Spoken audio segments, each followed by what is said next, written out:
Good morning, SIN. It's Mark Goldupsky Halpern here, rocking from Ossining all the way out to Long Island. That sounds like a John Gotti movie to me. Me moving here to out to Long Island, Viva Wall Street. That's how it is. Now, my little tribute to Adrian Cronauer and Robin Williams, as I was watching Good Morning Vietnam.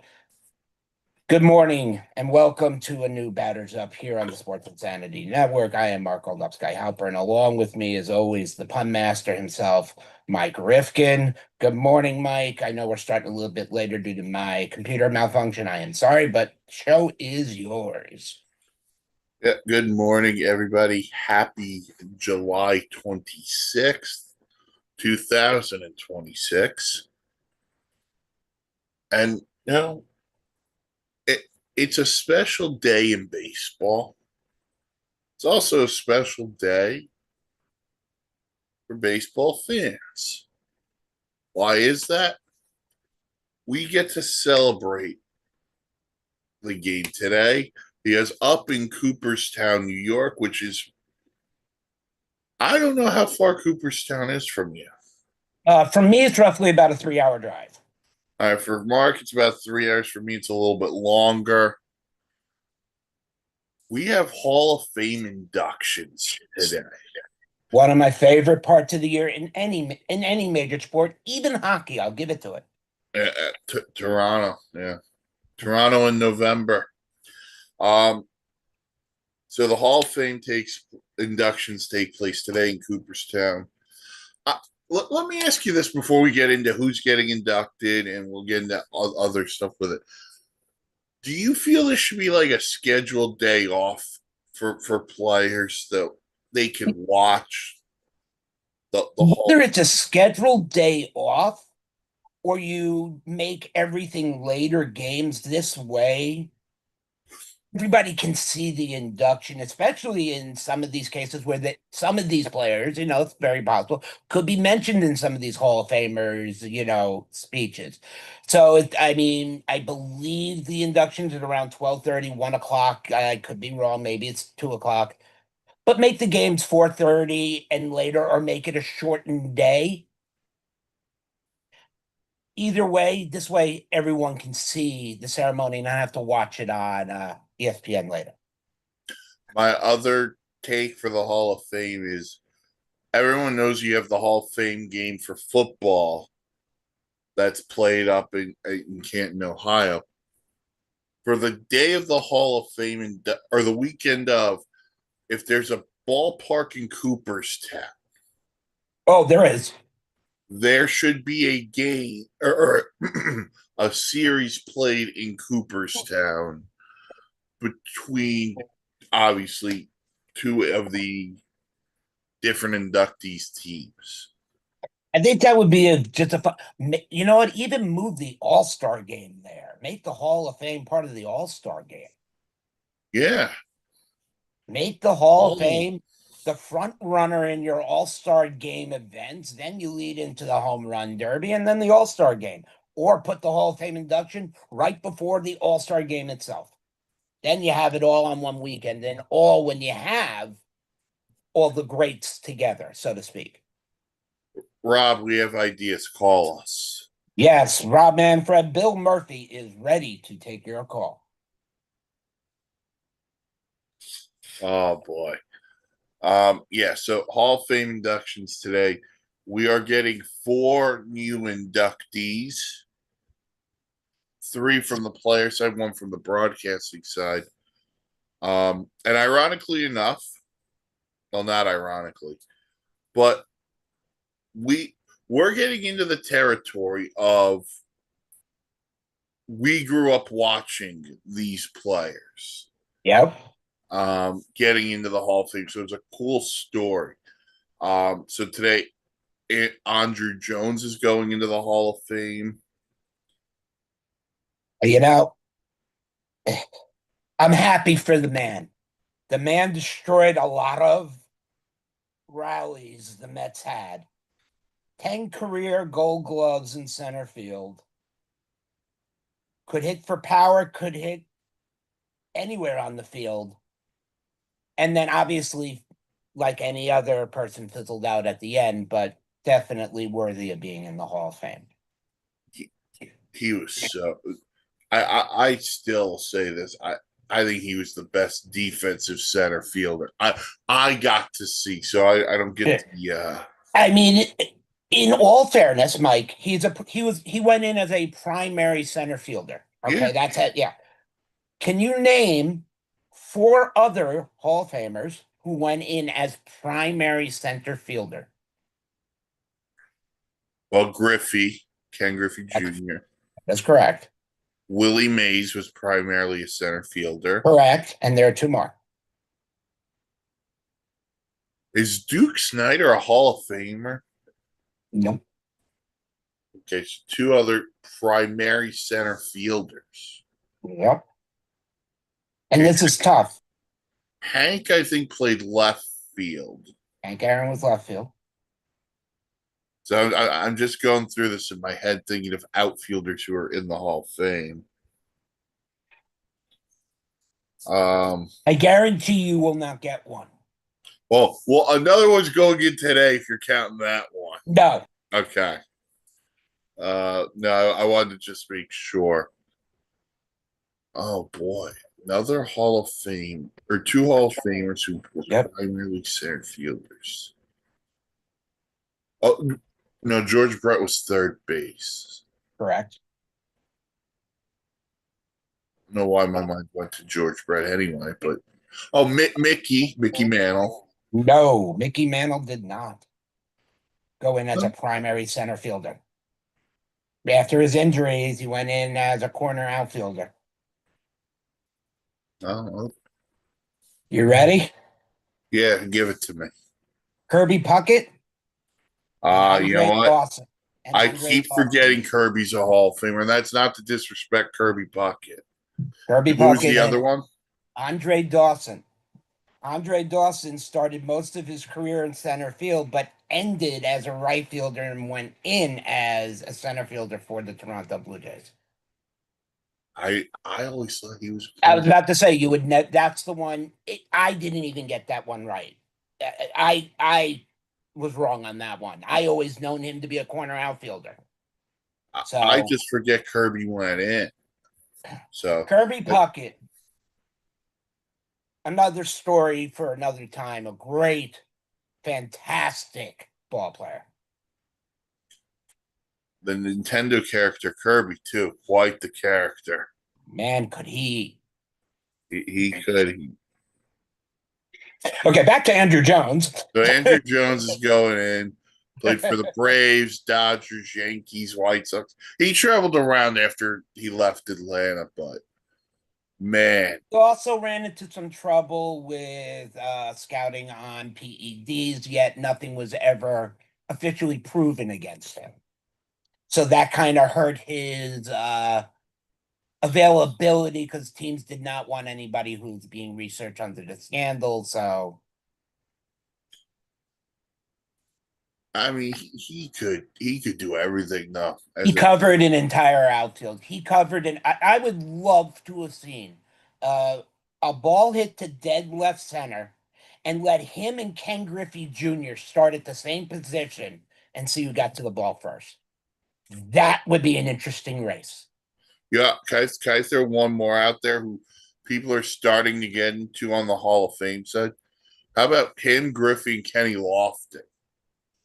You know, you forget about Kenny Lofton. Kenny Lofton could run. And no offense to Kenny Lofton. I did stuff on a field that very few players could do, but like Mike say, he took off. And when he got going, I don't think there was anybody faster once he got his leg going. Like Jose Reyes, when he was at the top prime of his life and he got those triples in what was it, under like 6 seconds, first to third? I mean, come on. That's Andrew Jones who's going in today. Carlos Beltran goes in today. And for me, we could talk about the player, and he was a great player. For me, Mark, and I do hold something against him that I shouldn't. as a fan. I do. Both do. Okay, you do too. Yes. But he also symbolizes something as a fan for the Mets. He symbolized the turnaround from what the Mets were after the Bobby V days into the Art Howe days. He became a symbol of hope because, hey, the Mets got something here with an all-star caliber player. I mean, Mike and I both know Carlos Beltran was in the sad Hell's Kitchen pit of Kansas City, where there was no attention on him. Mm-hmm. He gets traded to Houston, and it in the postseason goes on that tear of unbelievableness. I mean, probably the best postseason tear I've ever seen, and still to date. Um, ends up, getting the highest bid to the underdog New York Mets, which, trust me, we were all excited about. Beltran came in and did something for the Mets that the Mets couldn't do themselves. He made them a class act, and it started bringing in high class players such as Delgado, who came in. And yes, I'm going to say it. The Mets went from the All American, whatever it was, to the Latin version. And you want to know what? The team got better. And can you say the team got better because of one person? Yes. He, not single handedly, Nope. but he and Pedro Martinez in that first year together started a symbol in Mets society and Mets circles that this is where players need to come if they want to play and win. And for years, with the Wilpons, there were players who wanted to come, but they were not spending on it. I mean, yeah, Beltran was a stretch. I mean, whoever would thought we'd get him, but they ended up getting Delgado and then a guy named Piazza. And then you bring up a homegrown guy named Wright, and you got a Reyes, and you got an outfield, and you make it there, but you just couldn't finish it. Fuck you, Sally Perez. Um, I couldn't help that. Sorry. Sorry for the bad language, not the Sally Perez part. Personally, Carlos Beltran with the garbage can scheme. Here's my thing on it. His wording on it, I agreed. He said that Houston Astros were behind the times in media ways and video ways of learning how to cheat and catch signs so no one could see it. We just came up with a way to stay current. Was it wrong? Yes. Did I get fined and punished for it? It cost me a management job. I served my time. He admitted to it. Pete Rose admitted to it. Let's forget about it and move on. Mike? Well, the scandal doesn't change your legacy as a player, in my opinion. When it comes to Carlos Beltran, yeah, the trash can thing had happened. We also have to stop. And when I say we, I'm talking to the writers here. I get it. You could be the judge, the jury, and the executioner when it comes to the Hall of Fame. But at the same time, and this kind of bothers me, like, while you hold all those cards, that shouldn't take away from what the player did on the field. We can talk about Pete Rose all we want. Pete Rose, should he have gotten in? Yes. We know why he's not in. We're not going to get into it. Carlos Beltran is going in today. He's taking his punishment. When Jose Altuve eventually retires, we're going to hold this against him for the Hall of Fame. When Justin Verlander retires, is he or just Verlander's retiring at the end of the year? So at 2031, are we going to hold Justin Verlander accountable for being a part of the trash can scandal? If we are doing that, we need to have a look in the mirror here. Mike, I'm going to interrupt you for a half second, then I'm giving it Yep. back to you. I praise you for at least being brave to say it. I've been thinking it. I just couldn't say it myself. You can't just keep holding these things. It doesn't take away from what happened off the feet on the field. So that's my little pet peeve for the day. But I still don't forgive the guy who didn't vote for Jeter, to be honest with you. Those two are going. Jeff Kent goes in today. Talk about ball player Jeff Kent. Now, I don't know. Mike probably never saw him play as a Met. I don't know. No, I didn't get I was that. about to say, I did. I saw Jeff Kent play as a Met. And I'm glad he made the Hall of Fame because Jeff Kent was never in the forefront, but he had the stats to be. Mhm. He was, I mean, in the Mets at that time, no offense, the Mets sucked. And he was kind of like Carlos Beltran. I hate to put it like that, but he was on a team where he wasn't. And then he moved around a little bit, and then he landed in San Francisco, and he landed behind a guy named Barry Bonds. The best protection in a lineup ever. I don't care what you want to say about Juan Soto, Aaron Judge. There was no better protection for a player in a lineup than if you batted behind Barry Bonds. And Jeff Kent put up big numbers behind Barry Bonds. 4 consecutive seasons of 100 RBI seasons, 4 consecutive seasons of 20 home runs, 90 plus runs in, not to mention an average of 10 stolen bases and just under a 300 hitting average.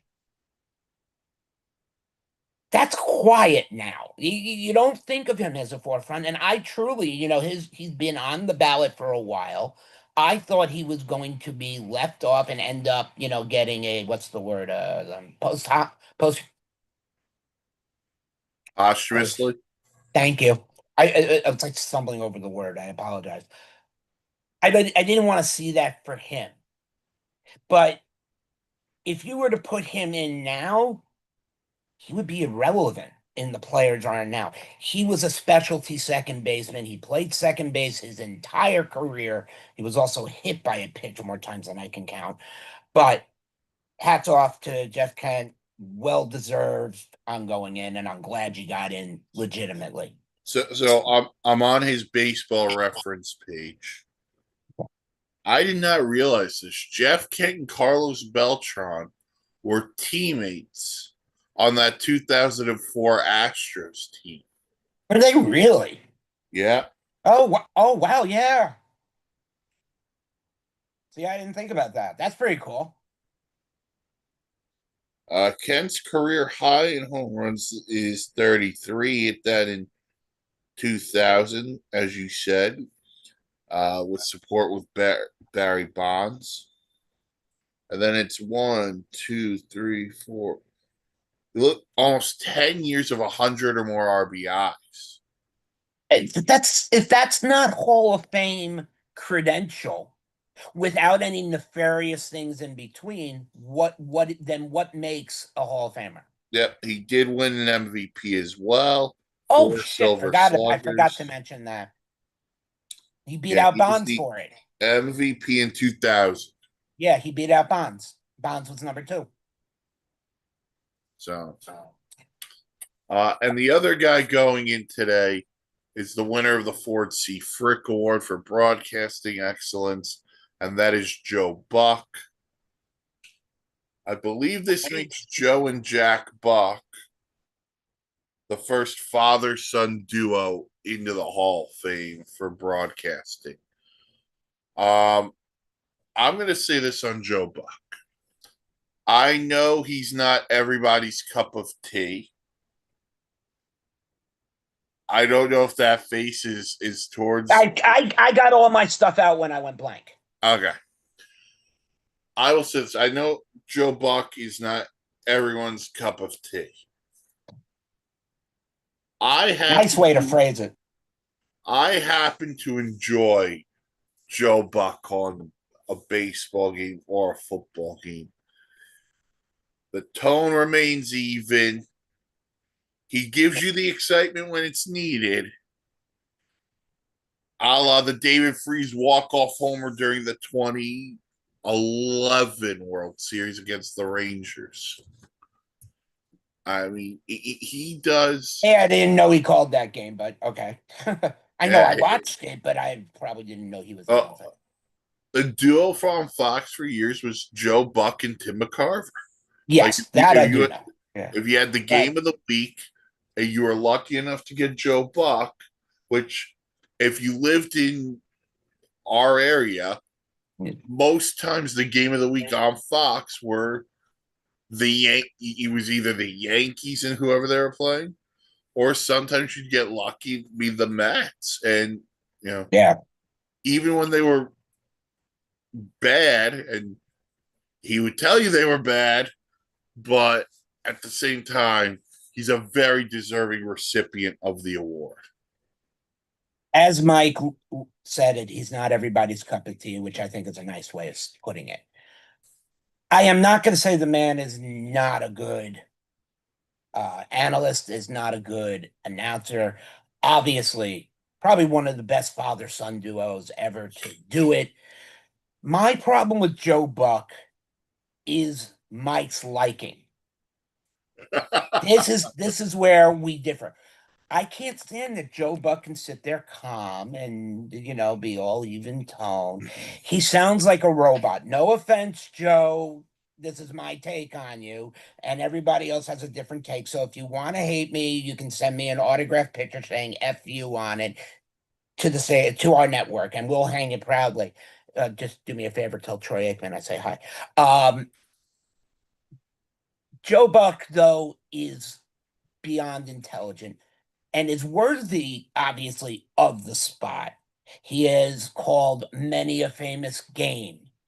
He has been a part of many different sporting events from not just baseball, he's done football, he's done pretty much everything that I can actually have seen him on. I just find him too droll. And his voice goes through me like nails on a chalkboard. So, but the guy does know what he's talking about. I like to listen to him when he's actually on MLB Network and he's doing a small documentary. That I can listen to because it's informative. When I'm watching a sporting event, I want the pace to be kept up. Not he sounds like Howard Cosell at times. Well, here we go. We're gonna watch this guy's motion. He's not. That's what it sounds like to me. I need. Listen, I love Joe Buck. I think the criticisms are I think they're a little out there from people. Well, let's be fair, Mike. You Yeah. and I are on this. We have 75 followers. Thank you very much to you, 75. We really appreciate it. Do you think they say stuff about us like how bad we are? Of Oh, course. of course they do. Exactly. But if you don't have a positive and a negative basis, then you haven't done your job. No, right. And Listen, no one's going to agree on 100% of everything. Never going to happen. Except now, you're going to get the person who says the sky is green. So that's a whole nother conversation. But to me, one of the things that I love about Joe Buck is the moment. The moments are just, it's there. He does the freeze walk off. Remember the 2015 World Series with the Mets and the Royals? David Wright hits the home run at Citi Field, yeah, and he goes, the captain gets a start, and it's like, okay, like the lines and that the he has a moment. knack for. Yeah, He has a knack for speaking and putting the moment where it needs to be.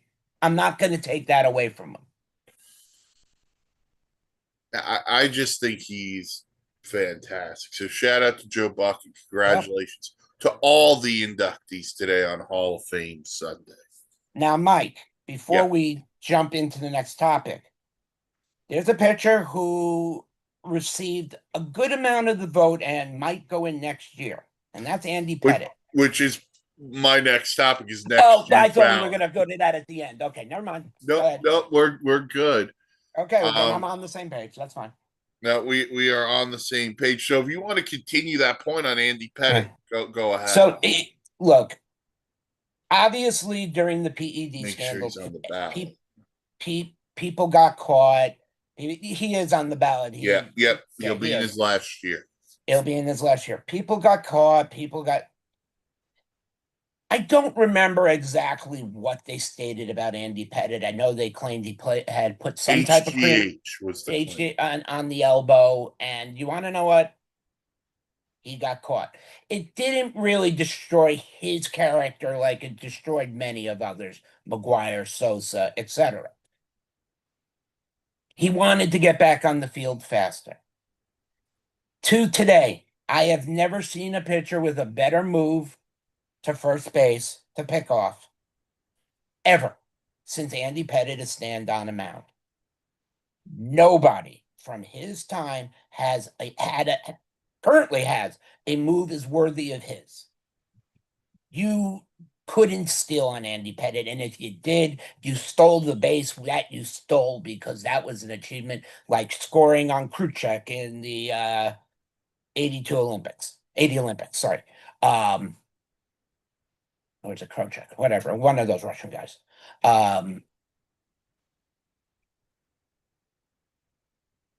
The question is, should it hurt him? And you want to know what? No.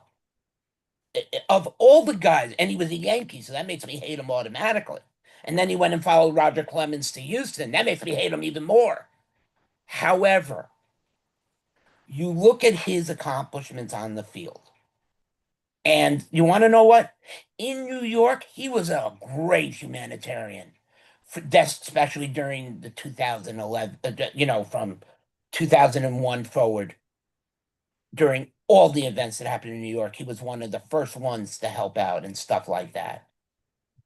He's the one of the PED quote unquote conspirators I think that should be looked past and let in.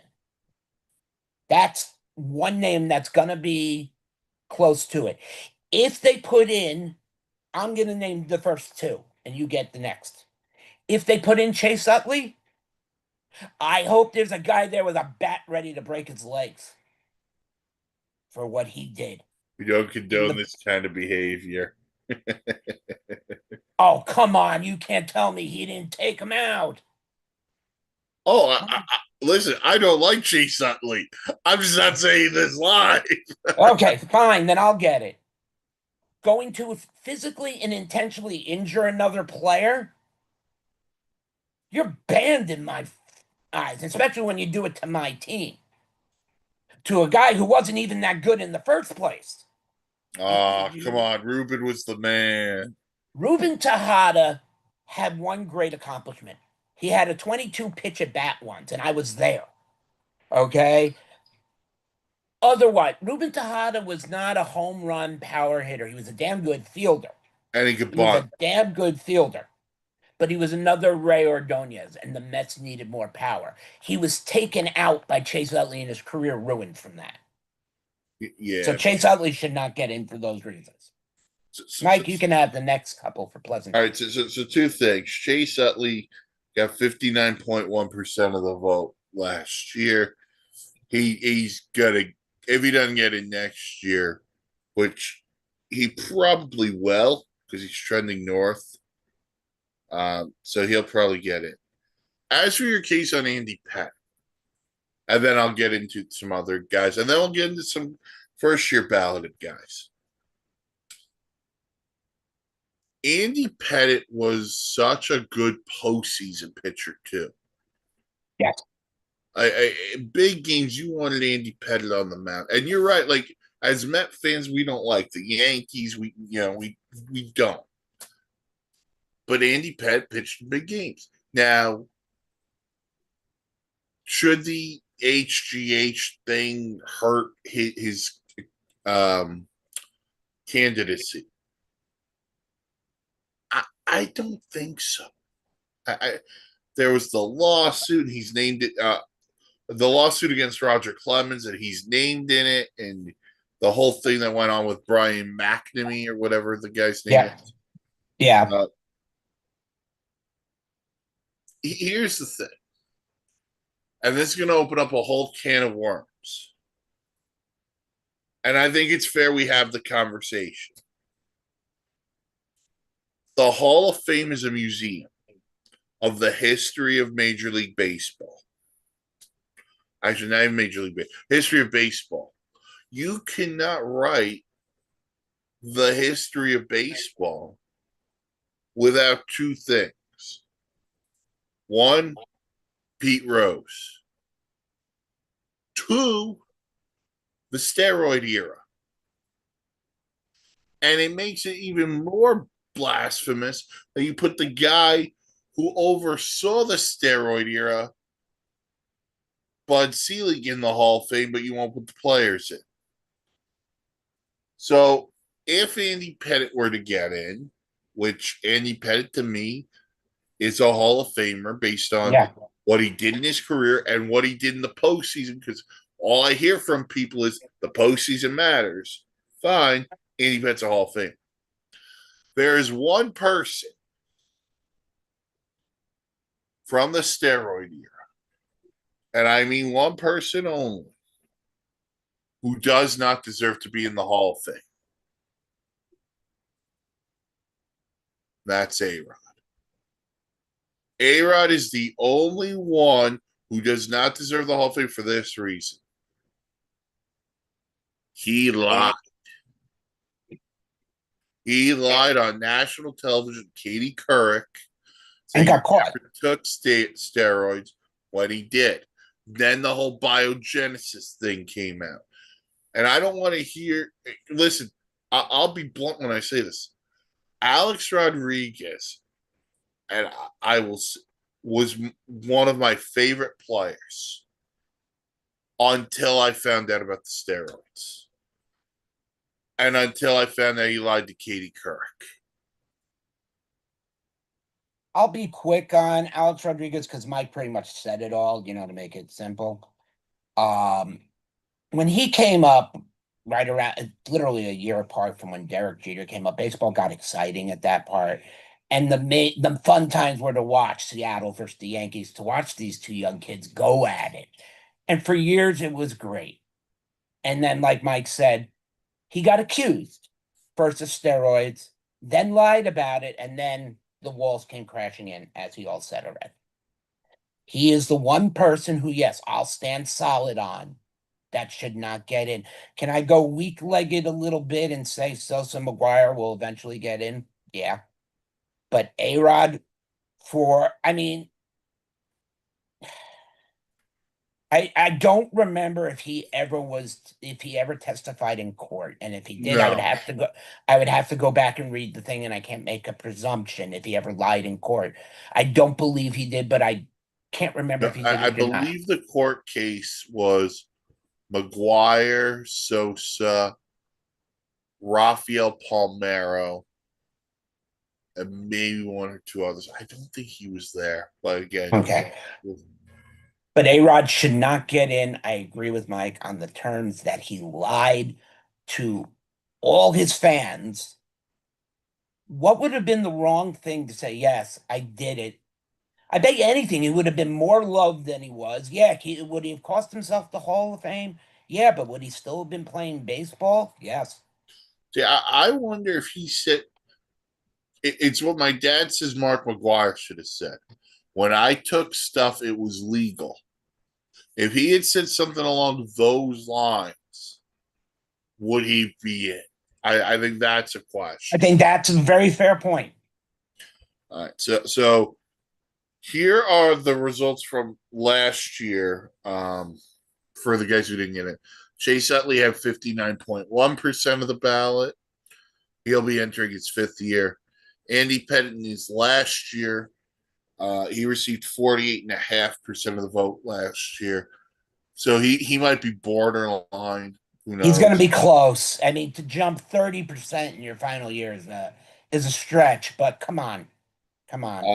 Felix Hernandez received 46.1% of the vote. He's entering his fourth year on the ballot. He won't get there. Well, not this year, but he's going to have. No. A-Rod in his sixth year received 40%. He'll be in his seventh next year. Bobby Abreu, entering his ninth year on the ballot, had 30.8% of the vote. To keep the Philly theme going, Jimmy Rollins will be entering his seventh year on the ballot. He's just at over 25%. Cole Hamels will be entering his third year. He's at 24%. He's got time. Dustin Pedroia entering his fourth year on the ballot. He's at 20.7%. If Utley's in, Pedroia should get in too. Yeah. I've always been a Pedroia guy. Mark Burley entering his eighth year. He's at 20%. He's not going to get there. No. Omar Vizquel's now off the ballot. He had 18.4%. Omar Vizquel was a great infielder for the Cleveland Indians. I think off the field stuff. Yes, I don't disagree there, but just to point out what he did do on a field was good. He was fun to watch. Our guy David Wright will be entering his fifth year on the ballot. He's at just under 15%. It's going to be a long way for him. K-Rod entering his sixth year. He's at just under 12%. And Torrey Hunter entering his eighth year. He's just at under 9%. The great Minnesota Twins center fielder. You know, we talk about what injuries could do to guys for the Hall of Fame. I mean, Dustin Pedroia and David Wright are two perfect examples. Yep. If David Wright doesn't look, we could play the if game all we want, as if is the biggest little word in the dictionary. If David Wright doesn't have his back issue in 2015, there's a whole different result in that World Series. So then we get into some of the first years for this or next year. And it's not a deep, well, it's a deep list, but there's two guys on here who I think have the real shot at getting in. Buster Posey. He's, again, there'll never be another unanimous ballot, but he should be a one and in. No question. Best catcher to get a accident named after him and a rule book named after him that should have been named after me. And the other guy, and this is why I think your Andy Pettitte conversation earlier was important. John Lester's entering the ballot for the first time. And I think John Lester, and I'm going to click on the baseball reference page here. I was about to say, you probably have his numbers right in front of you. So before I say anything, I want to hear what you... 200 wins on the dot.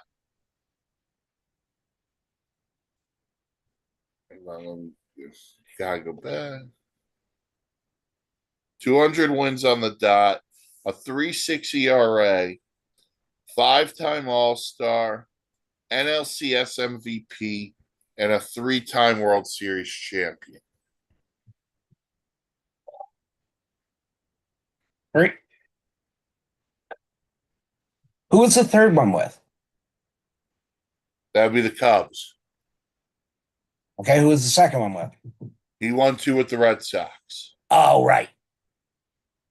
That I was saying Red Sox won, and there was another team. That's where I was screwing up. It was 2 of the Sox. John Lester.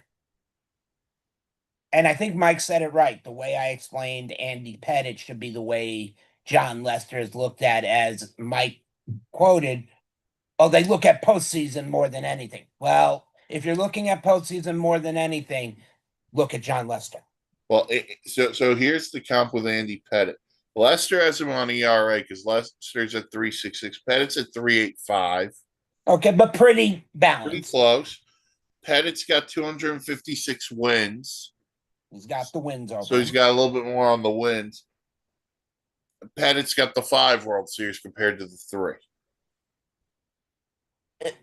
At no question should Andy Pettitte not be in. Let's put it that way. John Lester I don't think he makes it in on the first ballot. But he should get in. He will get in, yes.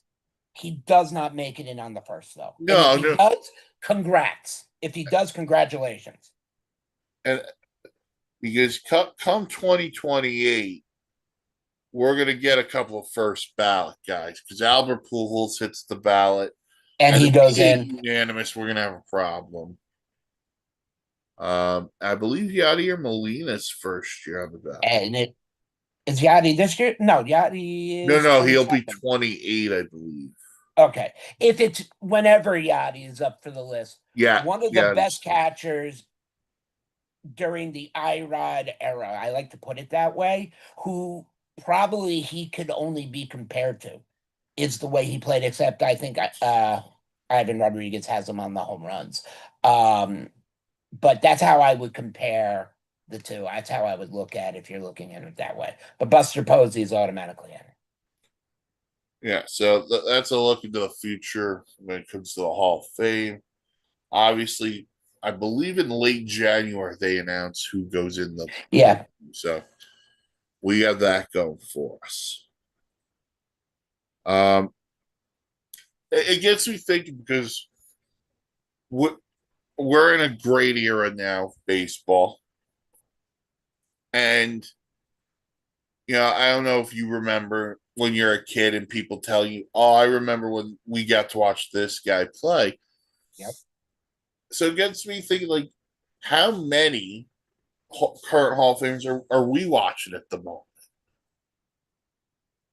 As many, or at least I hope some of our followers do understand. My kids are playing baseball now. My daughter's going to be starting softball, and my son plays baseball. And they hear names being shouted at them. And once in a while, if you were watching, our president had helped put together a little video of our my son's little league team, and one of the kids said his favorite player was Jackie Robinson. And after the interview, and I said to him, I said, "Well, you're a Cubs fan," and he said, "Like my dad." I said, "Understood."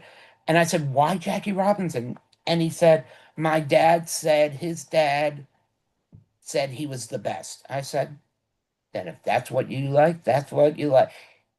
So when you're here, when you sit and ask that question, I already have Charlotte say, "Dad, did you see Ken Griffey Jr. play?" Yes. Oh, yes, I got to see the man play, and more on one occasion. So I know what that feels like already. And Ken Griffey Jr., we know, is in the Hall of Fame. But now the fun thing is, as Mike just said, how many Hall of Famers are we watching right now that are possibly going in? And we know the guys who are ending will eventually get in, like Scherzer and Verlander. Right. They'll land in when they do. But if you look at the players who are on the field now, I can only go to one name, and that's Bobby Witt Jr. Right now, he is cemented in my head because of look, I've been having so much hopes for the Kansas City Royals to really turn it up like they did in 2015. Because I think Bobby Witt Jr.'s talents and recognition is getting so underappreciated. Sound like somebody else who went from KC to bigger things? I think so. Shout out Patrick Mahomes.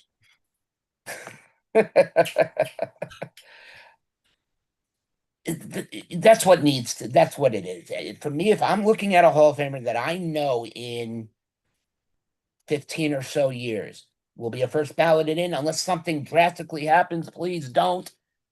It's going to be him. Most complete player on the field, in my opinion. So I'm going to take a couple of layups. Okay. You brought up Verlander and Scherzer, which I That's think why I are said, layups too. I mean, yeah, I'm saying those were my easy ins. Freddie Freeman's got to be a layup. Fair enough. Yes. And let me be blunt when I say this. I don't like Freddie Freeman. Neither do I. He was an Atlanta Brave. Right, right. He's a Brave. He's a Dodger. Yeah, he gets the double hate. But I respect Freddie Freeman, and Absolutely. that's the key in all of this. So Freddie Freeman's a layup. I put another guy here who might be I'm not sure if he's a layup, but he's a winner. And I'm staying with the Dodgers. Mookie Betts. Mookie Betts will get in. I can't disagree with that. From I, what he did with Boston and what he continues to do in LA. yeah, he's another one. And then, if we keep going down the list, like, yeah, we know Mike Trout's going to go in. We know Yes. Harper's going to go in. Kyle Schwarber, probably if he gets to 400. Might Although, do it at 50, but yeah, he might be the third primary DH to get in. So we'll see yeah. what happens. But I the reason why I brought this up is because I want people to understand while we may get sick of, oh, the Dodgers are on TV again, or oh, why does everyone kiss the Dodgers ass? And listen, let me be blunt. I think it's terrible too for the game. You have to respect the players that are on the field. And you respect the fact that you got to witness some of the greatest talent baseball's ever seen. So just keep that in mind the next time you want to complain about something. All right. So also we're heading towards the trading deadline, which will be, I believe it's next Monday, because I think next Monday's August 3rd. Yes. So couple of notes. Red Sox and Nationals made a trade last night. Curtis Mead goes from Washington to Boston for Connolly Early. I did not see that. Okay. Quite the deal for Washington. And then news from Jeff Passan. The Sacramento A's catcher of Vegas, Shane Langoliers, torn meniscus in his knee, might miss the rest of the season and presumably takes him off the trade market. So if you are looking for catching help, Shea Langoliers is not going to be your guy. Well, there goes my Kalshi bid. And where he was going to be traded to. Well, maybe the injury will help you out because of they'll pay it out anyway. Well, I'm gonna go cash it in after I'm out of the. No, that's Shea Langoliers is. I don't know why the A's are trading him anyway. To be honest, It doesn't make sense. He's a good catcher. I mean, I understand injuries happen, but you're going to be a featured product. I mean, I hate to use baseball teams as a business term or a general marketing term. They are going to be the biggest baseball product in baseball. Look what happened when the Las Vegas Knights and the Seattle Kraken became teams. Biggest merchandise teams bought for the first 2 years. Why? Because multiple logos. Why? Because they're collectors. Why would you want to be? Oh, why would you trade away something that is a cement block? I understand the knee. He'll be fine next year. and with the young core they've got, it doesn't make sense. With Wilson and Kurtz. I mean, Oh, and Brent unfortunately, Rooker. well, unfortunately, for their second baseman, I guess I'll be the one to break the news if Mike didn't break it last week. The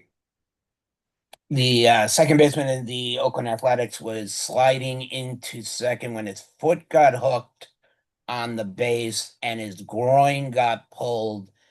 And in the spirit of Tacoma FD, he popped his left nut. He is currently out for the time being. We wish him hopes and better.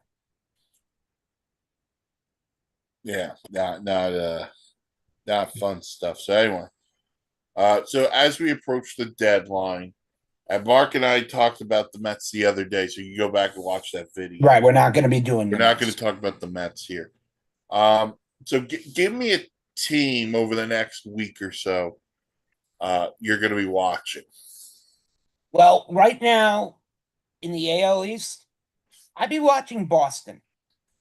Boston has been on a tear as of that, and it's not oblivious. It's not that it hasn't been seen. Has been on an amazing tear and won 17 games in a row at one point. Has made themselves a primary feature in the AL East. The Yankees are just with no Aaron Judge. I'm sorry when they say one man can't rule it, make a team better. I guess we have proven that factor is true. Without Aaron Judge, the Yankees are plummeting and plummeting fast and are making it easy for teams like the Rays and the Red Sox to gain momentum. If the Red Sox want to gain faster, they have to be active in bullpen. And I would see them as possibly a suitor for a name we spoke about on the Mets. And I'm not bringing it up because we agreed we're not You talking know, Mets. no, listen, Yeah. Cody Bellinger also left the game last night for the Yankees, so that might be even That I did bigger not news. know. Okay, Yeah, it looked like a hamstring, so wonderful. It keeps getting worse for New York baseball. which is fine. It's all good. Not really. Um, no, I'm with you. Maybe I'll tell you this. What if Boston went all in? They need a shortstop too. They need to figure out shortstop if Trevor Story's not going to get healthy. Well, he hasn't looked at So as of they need to now. figure out shortstop too. So that's another thing. I'm looking at the Padres. What are you? Are you in? Are you out? Are you good? Are you bad? Or what are you? I I mean, don't think you should trade Mason Miller, but if you want to, that's your prerogative. AJ Preller's not known for selling. they're 3 games out of the wild card. 3 games. Why are you gonna? I, Mike's right. The term he said, "What are you?" That's the question, and that makes actually the potential for a great article. Look for that later today. Um, you have needs that you can fill with cheap moves. You don't need to trade Mason Miller. You need Mason Miller in the game You also need Fernando Tatis to to get hot. find his way. Although I did see an interesting note on the broadcast for the Padres yesterday. Fernando Tatis leads MLB in hard hit balls. So Does he really? balls hit over 90 miles per hour. Fernando Tatis is the league leader. Okay. Wow. You know, you can make contact with a ball and hit it hard, like Mike has said. But Fernando Tatis was always featured as that five-tool guy who's going to possibly, as was once said, was going to win the Triple Crown one day. That still can happen. He's not over the hill or anything. But you're not going to do it with, what does he have, 7 home runs?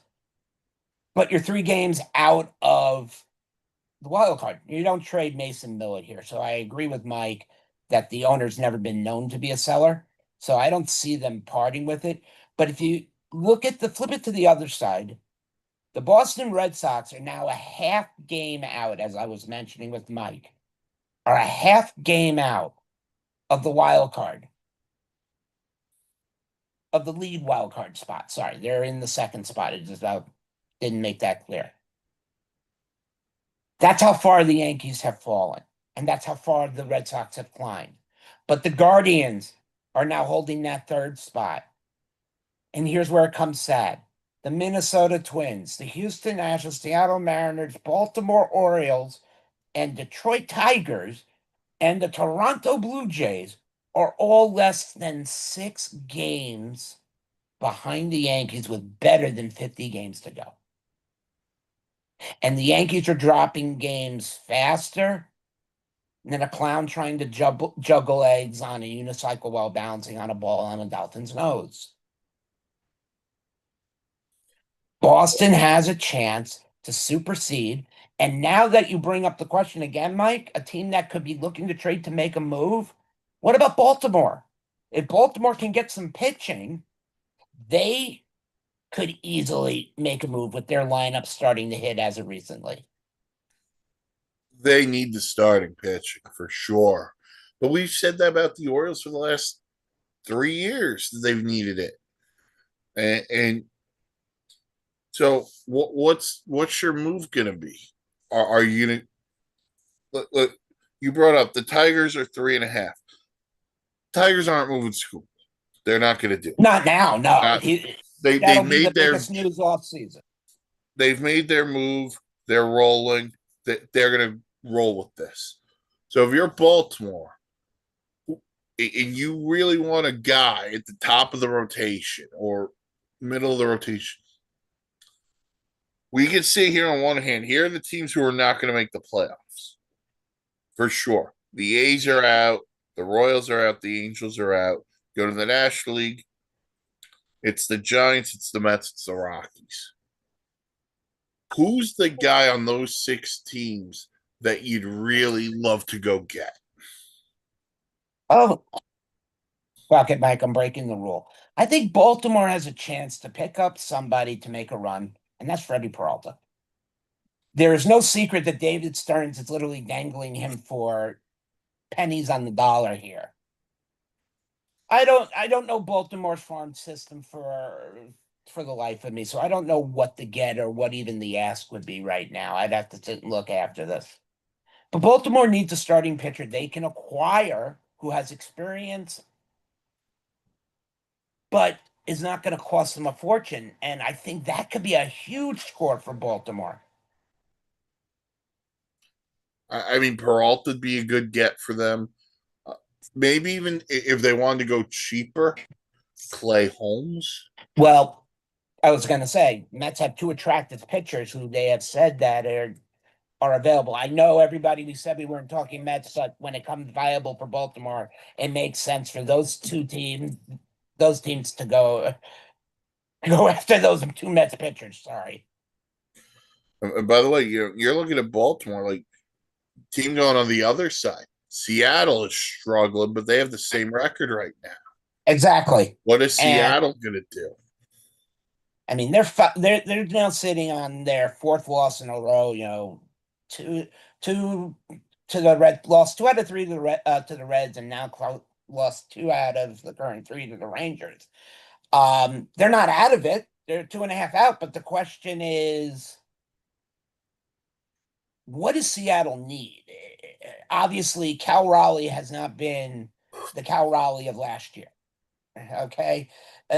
Let's face it, we didn't expect him to repeat what he did.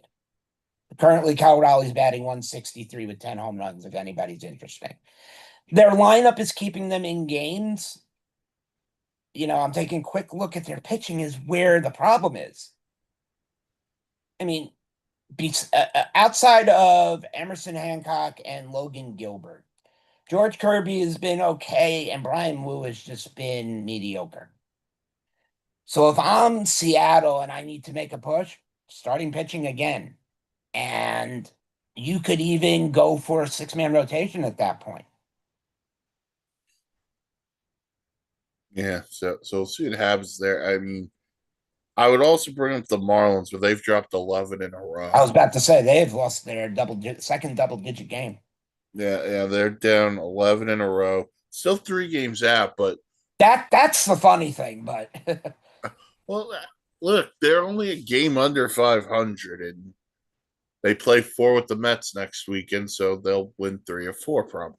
well, I don't have it up in front of me, but I believe they did say the Mets will face Alcantara, and we all know that Sandy Alcantara has been a heavy trade rumor, not a I don't known think that direct happens. target. We've known it's a trade rumor. We've heard rumors, but we've never heard anyone specifically come out and make an offer yet. I think with where you are, I don't know how you trade them. Unless you're thinking you're done. You've made your run. You showed what you can do. Now trade and get better. It's Marlin's system. Let's face it.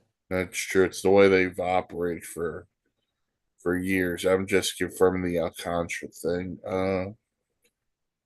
He's not pitching today. Is he pitching tomorrow? They get the Phillies this week, so Alcantara's pitching on Tuesday night Okay. against the Phillies. So Okay, so he'll miss the Mets. So you're going to see him against the Phillies, and who's matched up with him? Aaron Nola.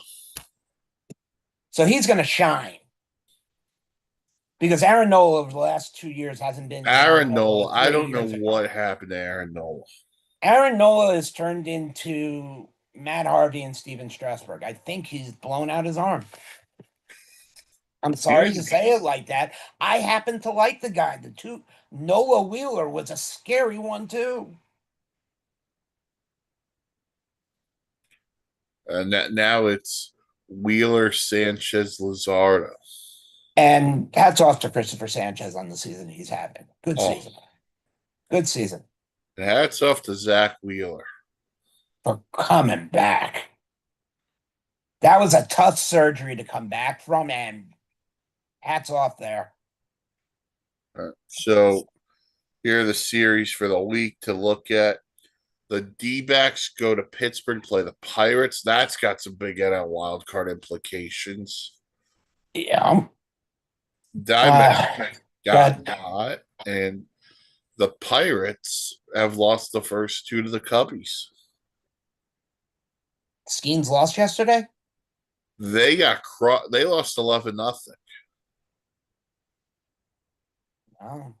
He gave up, I think, 5 earned runs.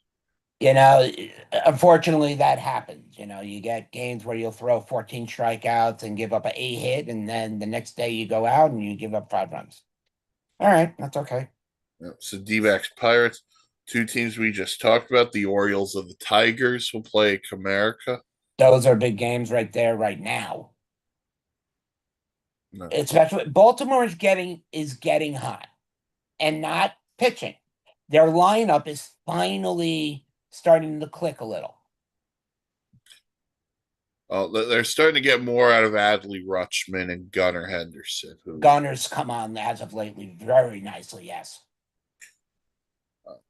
Got the Cubs and the Cardinals at Busch Stadium.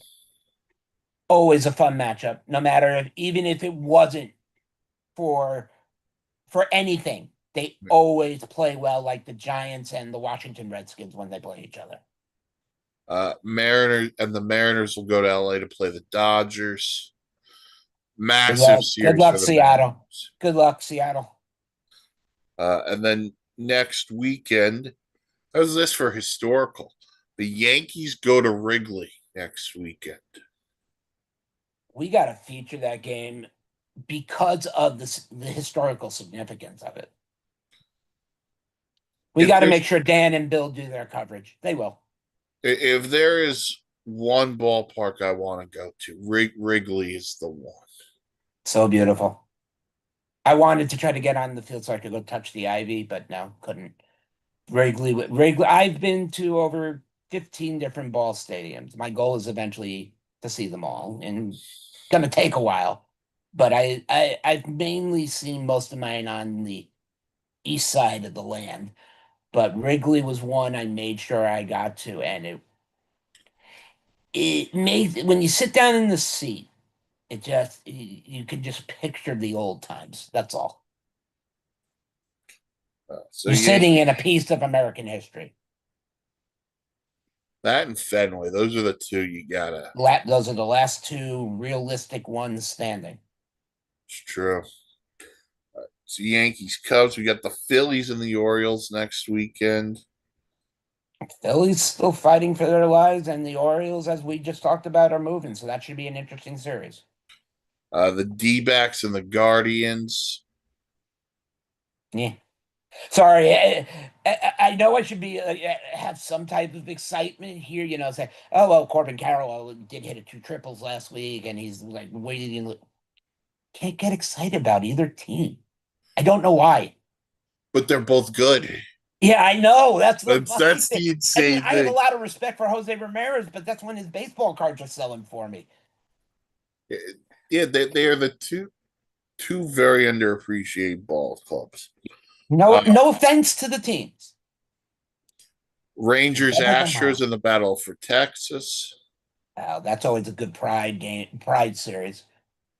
Also, because the AL West is still wide open. Red Sox Dodgers next weekend. Those are games the Red Sox can't afford to lose, or should I say, can't afford to lose the series at least. It also makes you revisit the fact that they traded Mookie Betts for basically nothing. Well, that too, and that's one of the trades that further always goes back in my mind to remember. And then AL wildcard implications, Twins Mariners. The Twins have been winning. I mean, Byron Buxton's having a good year, but I want Seattle in the playoffs. Seattle deserves to be they should deserve to be there. Right now they ain't playing like it. No, I mean, as I've said, Hancock and Kirby are fine. It's just the other two are just when I say average, they're 8-8 and 7-7. They have to be 10-6 and 11-4. I know that's unrealistic for a starting rotation, but if the Twins are going to try to be there, that's what they need.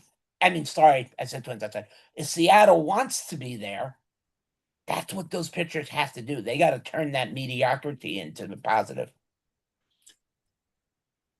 All right, before we sign off, one last thing. So the Mets yesterday put Juan Soto on the injured list with another calf strain. I'll just throw this out there: yes or no? Should they shut him down for the season? Yes. Okay, that's the word.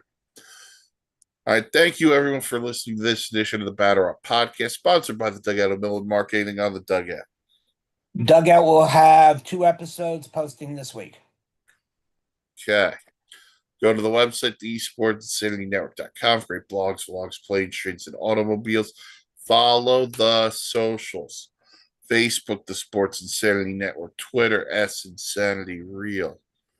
The old ops guy. I'm Mike Rifkin. We'll talk to you all next week here. Batter Up Podcast, sponsored by the Dugout Ability